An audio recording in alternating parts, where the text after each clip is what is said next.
नमस्कार दोस्तों, आपका स्वागत है गणित के गुरुजी यूट्यूब एजुकेशनल चैनल पर। आज के वीडियो में हम एक महत्वपूर्ण बुक के बारे में बात करेंगे जो कि इस पीढ़ी की रेलवे सामान्य विज्ञान की बुक है। इस बुक में 31 वर्षों का हल प्रश्न पत्र सहित दिया गया है। यह बुक रेलवे परीक्षाओं के लिए बहुत ही महत्वपूर्ण है। दोस्तों, इस बुक में 1992 से 2024 तक के रेलवे परीक्षाओं में पूछे जाने वाले सभी प्रश्नों का संग्रह है। इस बुक में 1428 सेट्स हैं। इस बुक में आरआरसी ग्रुप डी 2022 के प्रश्न भी सम्मिलित हैं। यह बुक 970 हल प्रश्न पत्र, 90 विषय, 303 मॉडल सेट्स, 65 टेस्ट पेपर का संग्रह है।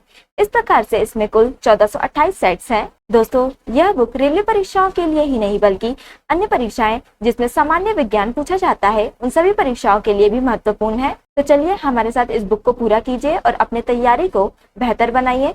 तो चलिए शुरू करते हैं। दोस्तों, आज हम करेंगे इस पीढ़ी की रेलवे सामान्य विज्ञान का पेज नंबर 45। ऊर्ध्वपातन क्या है? दोस्तों, ऊर्ध्वपातन ठोस का गैस में बदलना है।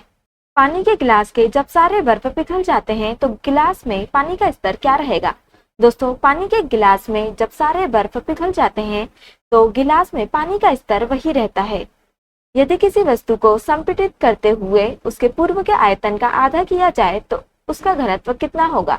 दोस्तों, यदि किसी वस्तु को संपीड़ित करते हुए उसके पूर्व के आयतन का आधा किया जाए तो उसका घनत्व दुगना हो जाता है। आरआरसी बिलासपुर 24/11/2013 सीमेंट का सर्वाधिक महत्वपूर्ण संघटक क्या है? दोस्तों, सीमेंट का सर्वाधिक महत्वपूर्ण संघटक चूना पत्थर है। ओजोन गैस का रासायनिक सूत्र क्या है?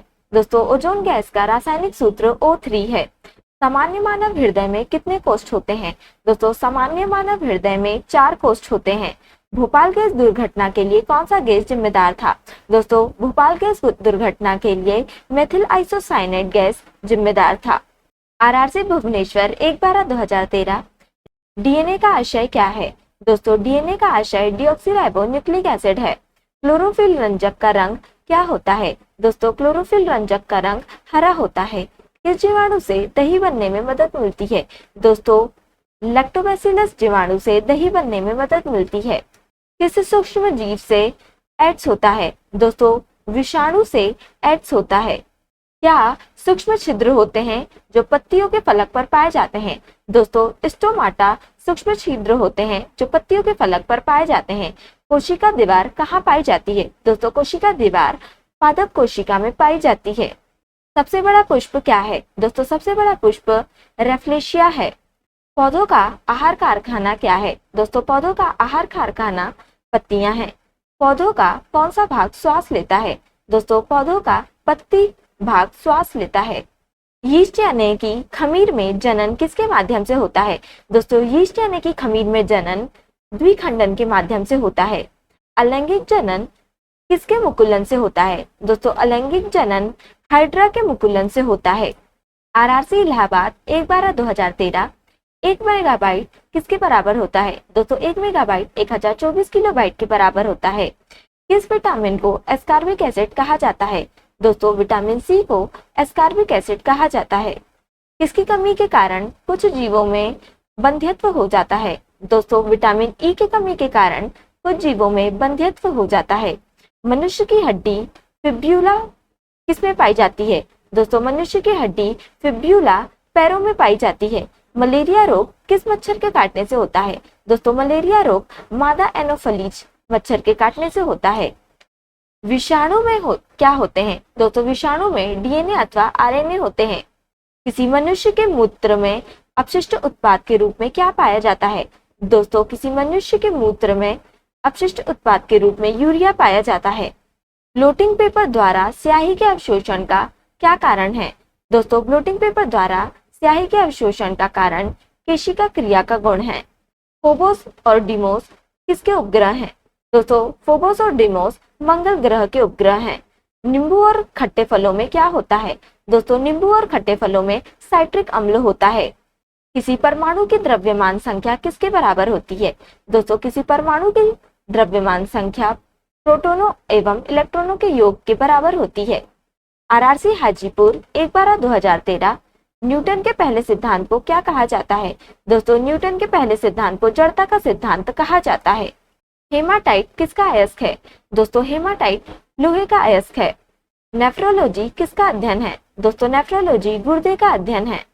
किसकी कमी के कारण बच्चों में रिकेट्स होता है? दोस्तों विटामिन डी के कमी के कारण बच्चों में रिकेट्स होता है। मानव पित्त की प्रकृति कैसी होती है? दोस्तों मानव पित्त की प्रकृति अम्लीय होती है। एम्पियर किसकी इकाई है? दोस्तों एम्पियर विद्युत धारा की इकाई है। एक परमाणु के नाभिक में कौन कौन से कण सम्मिलित होते हैं? दोस्तों एक परमाणु के नाभिक में न्यूट्रॉन और प्रोटॉन सम्मिलित होते हैं। आरआरसी सिकंदराबाद 1/12/2013 पार्सेक इकाई में किसको मापा जाता है? दोस्तों पार्सेक इकाई में अंतरिक्ष की दूरी को मापा जाता है। ध्वनि तरंगों की आवृत्ति को किसमें व्यक्त किया जाता है? दोस्तों ध्वनि तरंगों की आवृत्ति को मीटर प्रति सेकंड में व्यक्त किया जाता है। नमी में खुला छोड़ देने पर इसमें घुल जाने वाले पदार्थ को क्या कहा जाता है? दोस्तों नमी में खुला छोड़ देने पर इसमें घुल जाने वाले पदार्थ को आर्द्रताग्राही कहा जाता है। किसी पिंड के विरामावस्था में रहने पर इसमें क्या निहित हो सकता है? दोस्तों किसी पिंड के विरामावस्था में रहने पर इसमें ऊर्जा निहित हो सकती है। बैक्टीरिया के द्वारा नाइट्रोजन को यौगिक में परिवर्तित करने की प्रक्रिया क्या कहलाती है? दोस्तों बैक्टीरिया के द्वारा नाइट्रोजन को यौगिक में परिवर्तित करने की प्रक्रिया नाइट्रोजनीकरण कहलाती है। कौन सी बीमारी पागल कुत्ते के काटने से होती है? दोस्तों हाइड्रोफोबिया बीमारी पागल कुत्ते के काटने से होती है। आरआरसी गुवाहाटी 1/12/2013 गुरुत्वाकर्षण के वैश्विक सिद्धांत को किसने प्रस्तुत किया? दोस्तों गुरुत्वाकर्षण के वैश्विक सिद्धांत को न्यूटन ने प्रस्तुत किया। गलगंड किसकी बीमारी है? दोस्तों गलगंड थायराइड की बीमारी है। वह विज्ञान की शाखा जो ट्यूमर्स यानी कि अबूर्त से संबंधित है वह क्या कहलाती है? दोस्तों वह विज्ञान की शाखा जो ट्यूमर्स यानी कि अबूर्त से संबंधित है वह सीरम विज्ञान कहलाती है। आणविक सिद्धांत का प्रतिपादन किसने किया था? दोस्तों आणविक सिद्धांत का प्रतिपादन जॉन डाल्टन ने किया था। दो बिंदुओं के बीच के विभवांतर को मापने के लिए प्रयुक्त उपकरण क्या है? दोस्तों दो बिंदुओं के बीच के विभवांतर को मापने के लिए प्रयुक्त उपकरण वोल्ट मीटर है। आरआरसी मुंबई 1/12/2013 पीतल किसका मिश्रण है? दोस्तों पीतल तांबा और जिंक का मिश्रण है। विद्युत ऊर्जा की इकाई क्या है? दोस्तों विद्युत ऊर्जा की इकाई किलोवाट घंटा है। मोनाजाइट किसका खनिज है? दोस्तों मोनाजाइट थोरियम का खनिज है। लाल रक्त कोशिकाएं किसमें नष्ट हो जाती हैं? दोस्तों लाल रक्त कोशिकाएं प्लीहा में नष्ट हो जाती हैं। किसकी कमी के कारण अरक्तता यानी कि एनीमिया रोग होता है? दोस्तों लोहे की कमी के कारण अरक्तता यानी कि एनीमिया रोग होता है।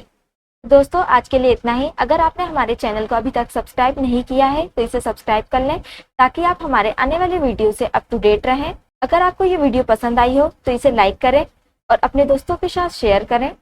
अगर आप इन प्रश्नों की पीडीएफ चाहते हैं तो आप हमारे टेलीग्राम चैनल को ज्वाइन कर सकते हैं। टेलीग्राम चैनल की लिंक आपको डिस्क्रिप्शन में मिल जाएगी। अब हम आपसे अगले वीडियो में मिलेंगे, तब तक के लिए धन्यवाद।